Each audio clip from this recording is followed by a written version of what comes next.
राधे राधे दोस्तों, कैसे हैं आप सब। हमारे YouTube चैनल में आपका स्वागत है। दोस्तों, आज की इस वीडियो में हम आपको महाशिवरात्रि की कथा और महत्व बताएंगे।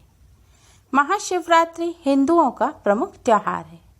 मान्यता है कि महाशिवरात्रि के दिन शिवलिंग पर जल, दूध, बेलपत्र, बेर और भांग चढ़ाने से भक्त की सभी मनोकामनाएं पूर्ण होती हैं और उसे महादेव की विशेष कृपा मिलती है। फाल्गुन मास की कृष्ण पक्ष की चतुर्दशी तिथि को महाशिवरात्रि का पर्व मनाया जाता है। धार्मिक मान्यताओं के अनुसार महाशिवरात्रि की रात्रि में ही भगवान शिव और माता पार्वती का विवाह हुआ था। पौराणिक मान्यताओं के अनुसार महाशिवरात्रि के दिन ही शिवजी पहली बार शिवलिंग के रूप में प्रकट हुए थे। मान्यता है कि शिवजी अग्नि ज्योतिर्लिंग के रूप में प्रकट हुए थे, जिसका न आदि था और न ही अंत। धर्मशास्त्रों में महाशिवरात्रि व्रत को व्रतराज कहा गया है। मान्यता है महाशिवरात्रि का व्रत करने वाले साधक को मोक्ष की प्राप्ति होती है। जगत में रहते हुए मनुष्य का कल्याण करने वाला व्रत है महाशिवरात्रि। इस व्रत को रखने से साधक के सभी दुखों और पीड़ाओं का अंत हो जाता है, साथ ही मनोकामनाएं भी पूर्ण होती हैं। धार्मिक मान्यताओं के अनुसार महाशिवरात्रि के दिन महाशिवरात्रि की कथा को सुनने मात्र से ही भगवान शिव जी की कृपा से सभी कष्टों और संकटों से मुक्ति मिलती है। आज के दिन शिव जी की साधना से धन, धान्य, सुख, सौभाग्य और समृद्धि की कमी कभी नहीं होती। शिव पुराण के अनुसार महाशिवरात्रि की पौराणिक कथा इस प्रकार है। पूर्व काल में चित्रभानु नामक एक शिकारी था। जानवरों की हत्या करके वह अपने परिवार को पालता था। वह एक साहूकार का कर्जदार था, लेकिन उसका ऋण समय पर ना चुका सका। क्रोधित साहूकार ने शिकारी को शिव मठ में बंदी बना लिया। संयोग से उस दिन शिवरात्रि थी। शिकारी ध्यान मग्न होकर शिव संबंधी धार्मिक बातें सुनता रहा। चतुर्दशी को उसने शिवरात्रि व्रत की कथा भी सुनी। शाम होते ही साहूकार ने उसे अपने पास बुलाया और ऋण चुकाने के विषय में बात की। शिकारी अगले दिन सारा ऋण लौटा देने का वचन देकर बंधन से छूट गया। अपनी दिनचर्या की भांति वह जंगल में शिकार के लिए निकला, लेकिन दिन भर बंदी गृह में रहने के कारण वह भूख प्यास से व्याकुल था। शिकार खोजता हुआ वह बहुत दूर निकल गया। जब अंधेरा हो गया तो उसने विचार किया कि रात जंगल में ही बितानी पड़ेगी। वह वन में तालाब के किनारे एक बेल के पेड़ पर चढ़कर रात बीतने का इंतजार करने लगा।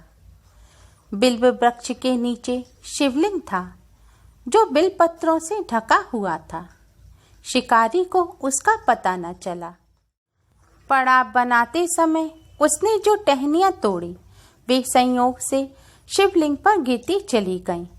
इस प्रकार दिन भर भूखे प्यासे शिकारी का व्रत भी हो गया और शिवलिंग पर बेल पत्र भी चढ़ गए।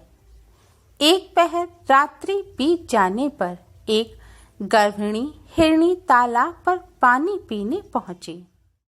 शिकारी ने धनुष पर तीर चढ़ाकर ज्यों ही प्रत्यंचा खींची, हिरनी बोली, मैं गर्भिणी हूँ, शीघ्र ही प्रसव करूंगी। तुम एक साथ दो जीवों की हत्या करोगे, जो ठीक नहीं है। मैं बच्चे को जन्म देकर शीघ्र ही तुम्हारे समक्ष प्रस्तुत हो जाऊंगी, तब मुझे मार लेना। शिकारी ने प्रत्यंचा ढीली कर दी और हिरनी जंगली झाड़ियों में लुप्त हो गई। प्रत्यंचा चढ़ाते तथा ढीली करते वक्त कुछ बिलपत्र अनायास ही टूटकर शिवलिंग पर गिर गए। इस प्रकार उससे अनजाने में ही प्रथम पहर का पूजन भी संपन्न हो गया। कुछ ही देर बाद एक और हिरनी उधर से निकली। शिकारी की प्रसन्नता का ठिकाना ना रहा। समीप आने पर उसने धनुष पर बाण चढ़ाया। तब उसे देख हिरनी ने विनम्रता पूर्वक निवेदन किया हे शिकारी, मैं थोड़ी देर पहले ऋतु से निवृत्त हुई हूँ। कामातुर बिरहिणी हूँ, अपने प्रिय की खोज में भटक रही हूँ। मैं अपने पति से मिलकर शीघ्र ही तुम्हारे पास आ जाऊंगी। शिकारी ने उसे भी जाने दिया। 2 बार शिकार को खोकर उसका माथा ठनका। वह चिंता में पड़ गया। रात्रि का दूसरा पहर बीत रहा था।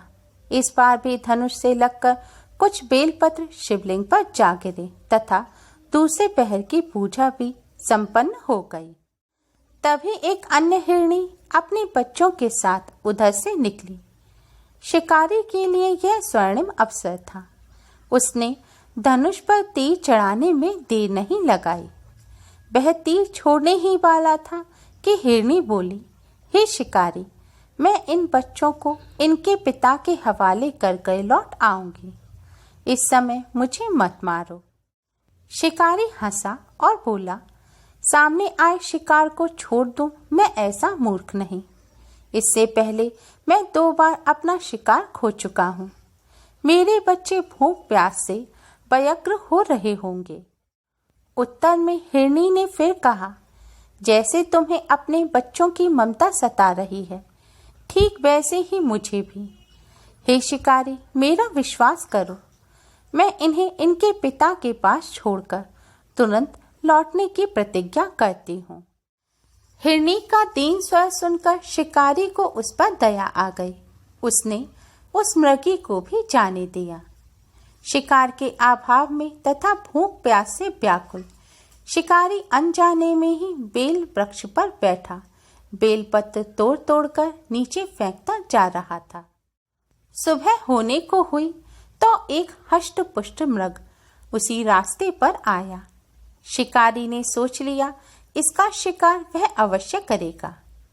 शिकारी की तनी प्रत्यंचा देखकर मृग विनीत स्वर में बोला, हे शिकारी, यदि तुमने मुझसे पूर्व आने वाली 3 मृगियों तथा छोटे छोटे बच्चों को मार डाला है तो मुझे भी मारने में विलंब ना करो, ताकि मुझे उनके वियोग में एक क्षण भी दुख ना सहना पड़े। मैं उन हिरनियों का पति हूँ। यदि तुमने उन्हें जीवन दान दिया है तो मुझे भी कुछ क्षण का जीवन देने की कृपा करो। मैं उनसे मिलकर तुम्हारे समक्ष उपस्थित हो जाऊंगा। मृग की बातें सुनते ही शिकारी के सामने पूरी रात का घटना चक्र घूम गया। उसने सारी कथा मृग को सुना दी। तब मृग ने कहा, मेरी 3 पत्नियां जिस प्रकार प्रतिज्ञाबद्ध होकर गई हैं, मेरी मृत्यु से अपने धर्म का पालन नहीं कर पाएंगी। अतः जैसे तुमने उन्हें विश्वास पात्र मानकर छोड़ा है, वैसे ही मुझे भी जाने दो।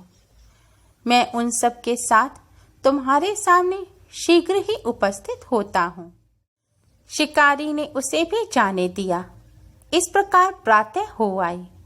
उपवास, रात्रि जागरण तथा शिवलिंग पर बेलपत्र चढ़ने से अनजाने में ही वह शिवरात्रि की पूजा पूर्ण हो गई।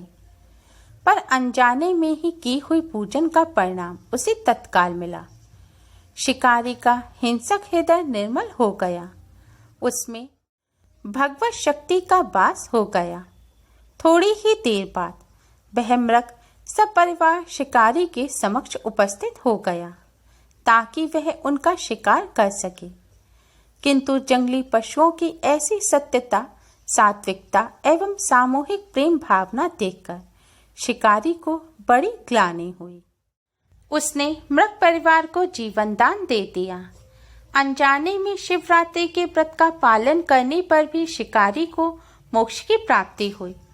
जब मृत्यु काल में यमदूत उसके जीव को ले जाने आए तो शिव गरुड़ ने उसे वापस भेज दिया तथा शिकारी को शिवलोक ले गए।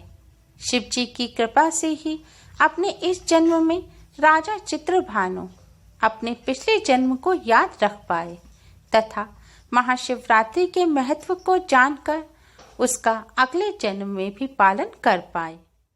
शिकारी के कथानुसार महादेव तो अनजाने में किए गए व्रत का भी फल दे देते हैं, पर वास्तव में महादेव शिकारी की दया भाव से प्रसन्न हुए। अपने परिवार के कष्ट का ध्यान होते हुए भी शिकारी ने मृत परिवार को जाने दिया। यह करुणा ही वस्तुतः उस शिकारी को उन पंडित तथा पुजारियों से उत्कृष्ट बना देती है जो कि शिव रात्रि जागरण, उपवास एवं दूध दही एवं बेलपत्र आदि द्वारा शिवजी को प्रसन्न कर लेना चाहते हैं। इस कथा में सबसे महत्वपूर्ण बात यह है कि इस कथा में अनजाने में हुए पूजन पर विशेष बल दिया गया है। इसका अर्थ यह नहीं है कि शिव किसी भी प्रकार से किए गए पूजन को स्वीकार कर लेते हैं अथवा भोलेनाथ जाने अनजाने में किए हुए पूजन में भेद नहीं कर सकते। वास्तव में वह शिकारी शिव पूजन नहीं कर रहा था। इसका अर्थ यह भी हुआ कि वह किसी तरह की किसी फल की कामना भी नहीं कर रहा था।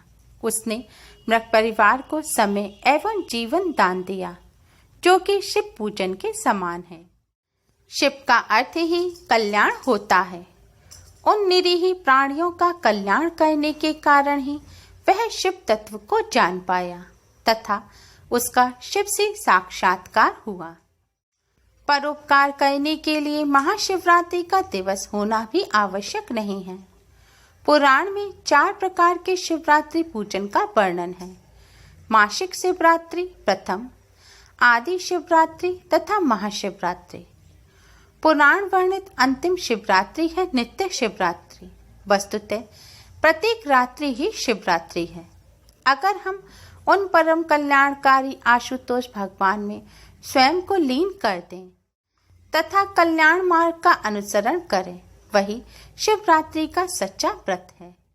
आज के दिन महाशिवरात्रि की यह कथा सुनने मात्र से ही भगवान शिव, माता पार्वती जी की कृपा से सभी कष्टों और संकटों से मुक्ति मिलती है।